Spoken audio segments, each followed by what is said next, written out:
Hi everyone, welcome back to my another video. Today I am going to show in this video how to fix WinRAR Diagnostic message error on your Windows 10 or Windows 11. So before going to start the video, if you are not subscribed my channel, please subscribe. So let's start the video. Guys, while extracting the WinRAR file, you are seeing diagnostic message error. Then I will show you how to fix this issue.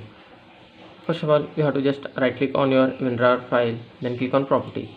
After that, here you can see security, click on that. Then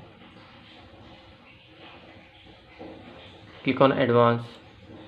You just need to click on this change option, click on change, then click on location. Here you can see advanced, click on advanced, then click on find now. Here you will find user, you just need to click on and OK. The users will be added, then click OK, then click on OK, then click on edit.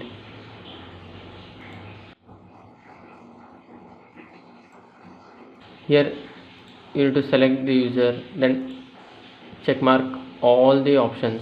You have to give all the permissions to that, then click OK, then click OK, then try to extract your WinRAR file. After that you will not see this error. That's it guys. So in this way you can fix WinRAR diagnostic message error on your Windows 10 or Windows 11. Thanks for watching. Hope if you like this video, please like, share and don't forget to subscribe.